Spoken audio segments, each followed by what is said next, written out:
Saya Ibu. Apa kabar kalian hari ini? Baik. Baik. Sebelum kita memulai dengan pembelajaran kita pada pagi hari ini, Ibu minta salah satu dari kalian untuk memimpin kita dalam doa. Mari kita baca respon kita untuk menghadap Tuhan dalam doa. Namun itu jika saya berdoa menurut keyakinan agama tertulis. Mari berdoa dalam nama Bapa dan ya Tuhan yang syukur kami melakukan kehadiratmu, kami besar kasih dan cintamu kepada kami semua, sehingga Engkau telah melahirkan kami dari tadi hingga saat ini. Ya Tuhan, sekarang kami berdiri dengan proses belajar yang ada. Ini sekarang pengetahuanmu akan menjadi kami dari awal belajar beberapa ini kita ada di yang saya sampaikan lewat Tuhan Yesus Tuhan kami. Dalam Bapa dan Baik, terima kasih kepada Kakak Yani yang sudah memimpin kita di dalam doa. Sekarang Ibu akan cek kehadiran kalian. Frederica Noviana Kolo, Ibu. Anggarius Bukipan, ada Ibu. Maria Septiana Timu, Ibu. Maria Elvira Sikit, Ibu. Maria Adolfina Lake, Ibu. Baik, hari ini kalian semua pada hadir. Ibu harap agar kalian tingkatkan kehadiran kalian seperti ini sampai puas. Baik, ada yang tahu hari ini kita akan belajar tentang apa? Baik, hari ini kita akan belajar materinya tentang sel.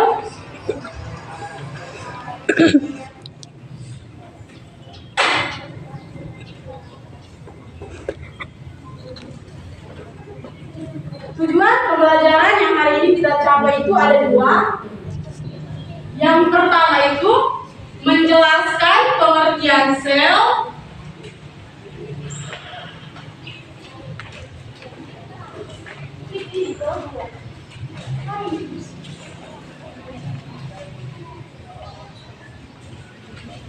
Sejarah sel.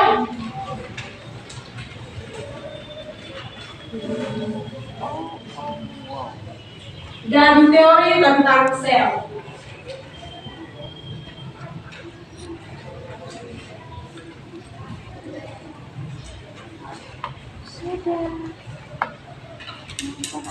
Tujuan pembelajaran yang kedua itu mendeskripsikan jenis-jenis sel.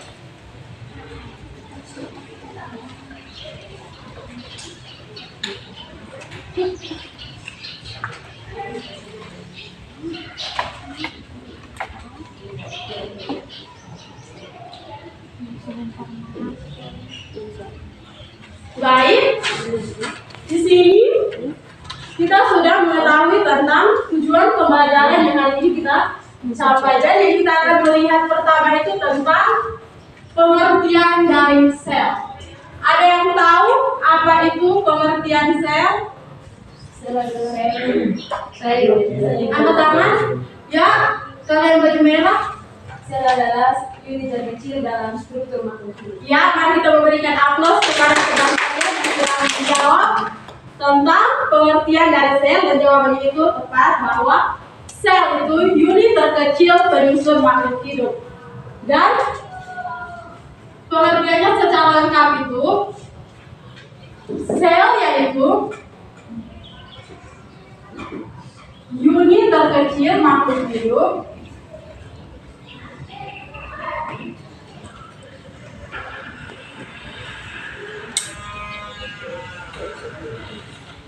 yang tersusun secara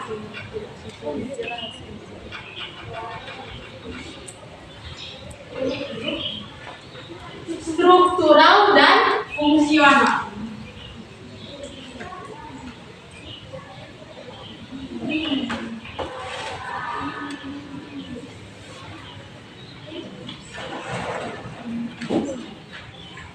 Ada yang tahu mengapa sel ini dikatakan sebagai unit yang sangat struktural?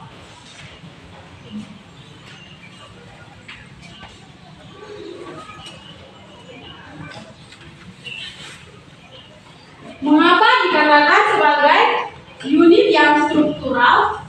Karena seperti yang kita ketahui bahwa kata struktur ini berarti terurut.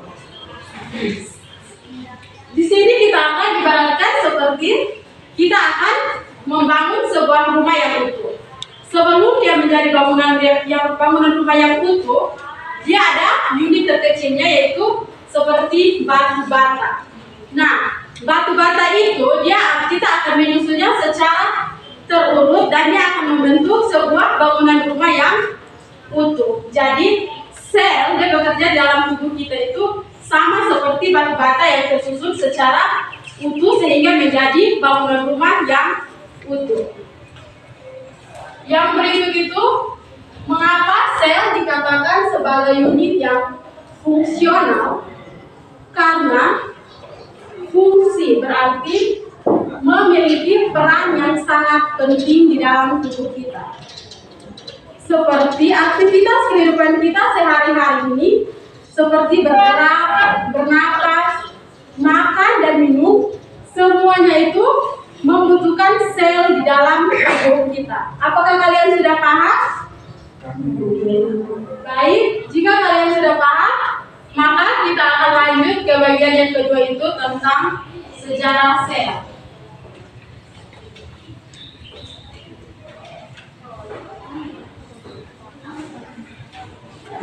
Ada yang tahu seorang ahli pertama kali yang menemukan sel?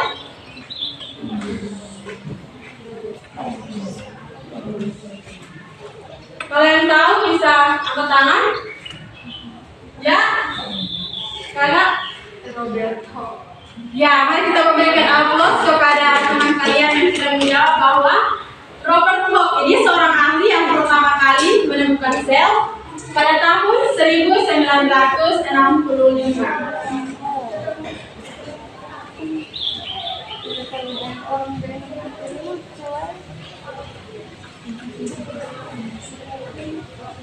Robert Koch ini dia mengamati sayatan gabus atau tanaman ubi kayu. Dia mengamatinya di bawah mikroskop rancangannya dan dia melihat bahwa sel gabus tersebut itu dia berisi ruangan-ruangan kecil yang menyerupai kamar kosong. Apakah kalian mempunyai snowman? Tidak ada. Baik. Dan dia menamainya ini selulae atau sel. Yang kedua itu ada seorang ahli yang bernama Anthony van Leeuwenhoek.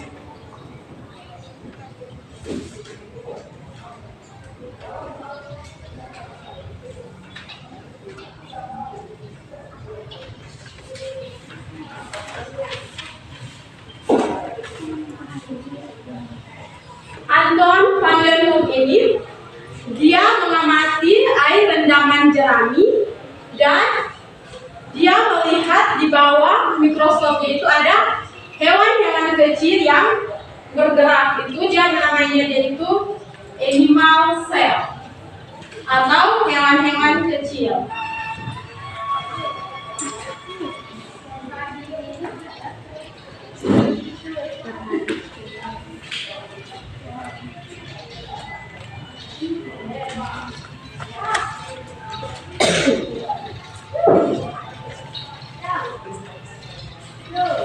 Apakah kalian sudah paham tentang yang bagian kedua sejarah sel ini? Baik, itu sudah kita akan lanjut ke teori tentang sel.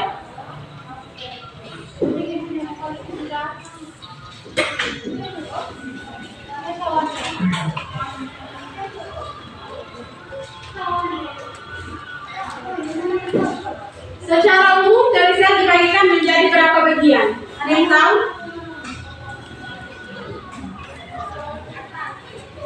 Tadi di awal saya sudah menjelaskan di bagian pengertian, ya. Itu juga termasuk di jenis-jenis sel. Itu bagian-bagian dari jenis-jenis sel prokaryotik dan eukaryotik. Jenis dari sel itu ada 3. Yang pertama itu sel sebagai unit struktural organisme.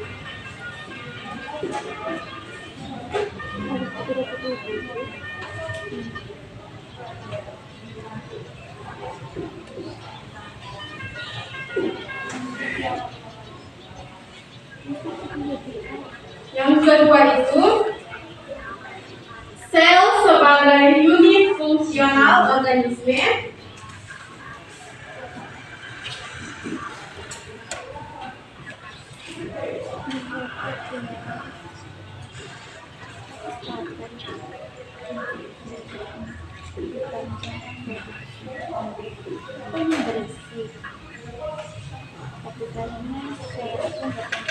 Dan yang ketiga itu setiap sel berasal dari sel sebelumnya.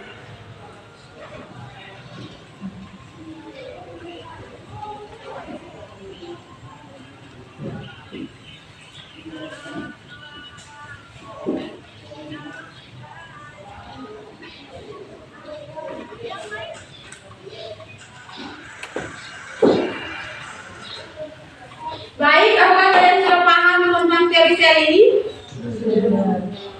Jika sudah, kita akan melanjutkan ke bagian jenis-jenis sel.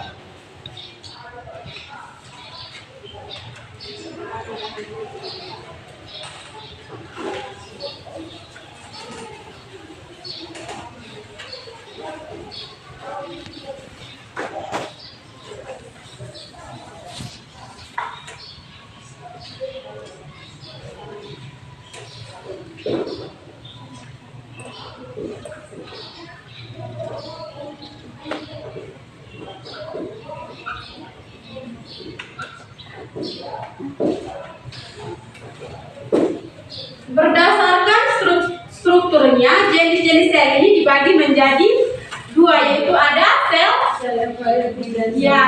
eukariotik dan sel prokaryotik. Yang pertama itu kita akan melihat tentang sel eukariotik.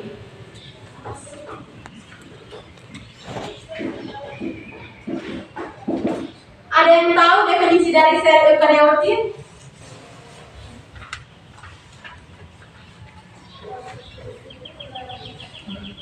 Kalau kalian belum tahu, maka di sini gua akan menjelaskan kepada kalian bahwa sel eukariotik itu sel yang memiliki inti sel.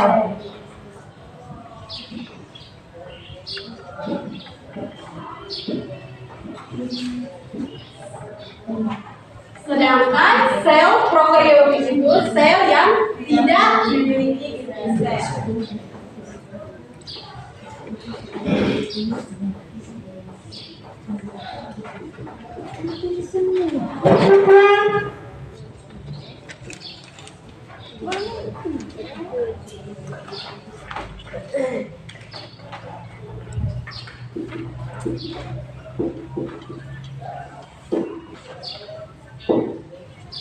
Jika kita sudah mengetahui tentang definisi dari kedua jenis-jenis sel ini, sekarang kita akan melihat tentang perbedaan dari kedua sel ini.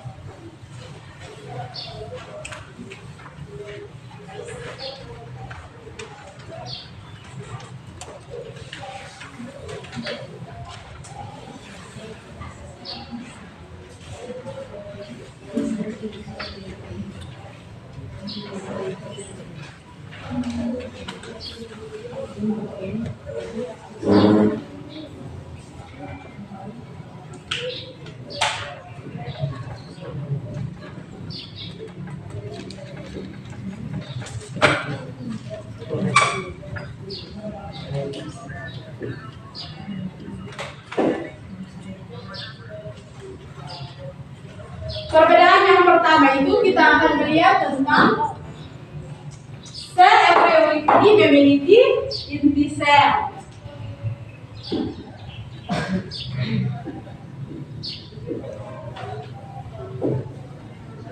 Sedangkan sel prokariotik itu tidak memiliki inti sel.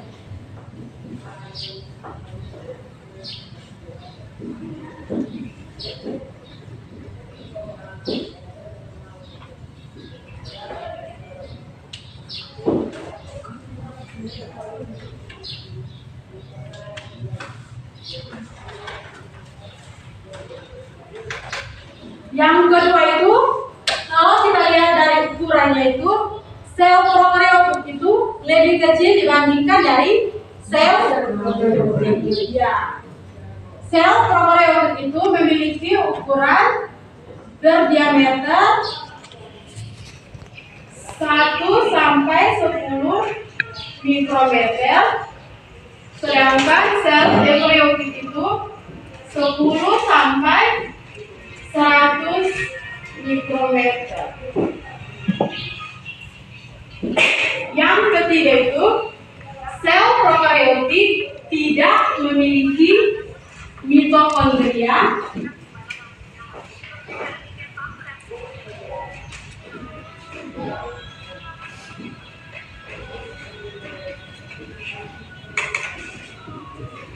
Sedangkan pada sel eukariotik itu memiliki mitokondria.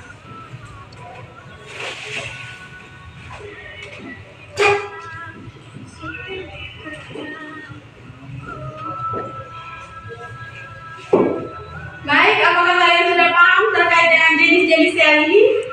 Sudah. Baik, jika kalian sudah memahami terkait dengan tujuan pembelajaran kita pada pagi hari ini, meminta salah satu dari kalian untuk menyimpulkan pelajaran kita pada hari ini. Ada yang bisa menyimpulkan?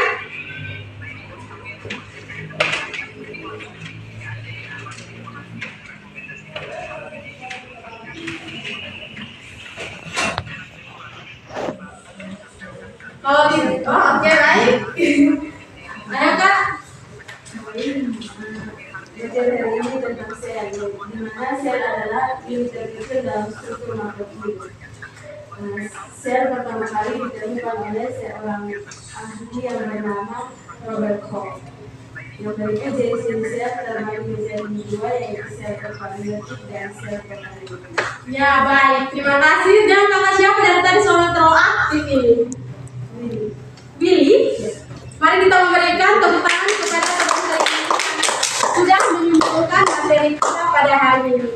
Baik, apa yang dikatakan teman-teman itu benar bahwa sel itu unit terkecil penyusun makhluk hidup secara struktural dan fungsional. Seorang ahli yang pertama kali menemukan sel itu Robert Koch dan Anton van Leeuwenhoek.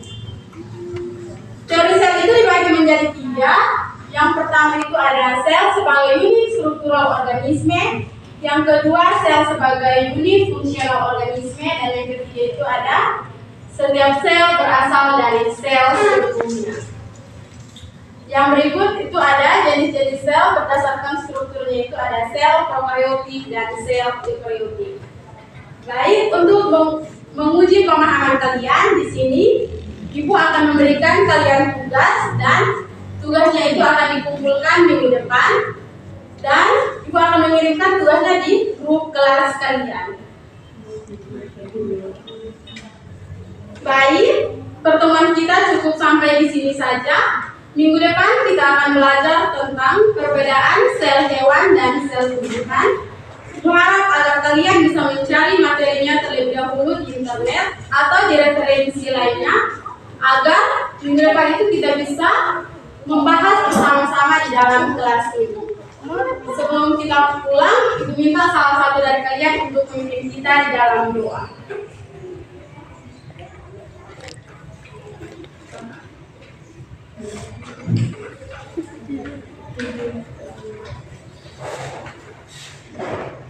Baik teman-teman Ibu, mari kita berdoa yang belakang untuk berdiri.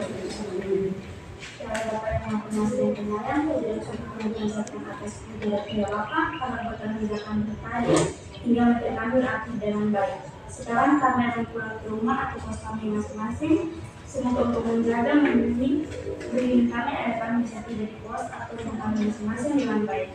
Semoga dan harapannya Bapak kami sampaikan kepadamu dan harap Yesus Tuhan kami dalam nama Bapa. Terima kasih. Selamat pagi, sampai jumpa minggu depan. Terima kasih.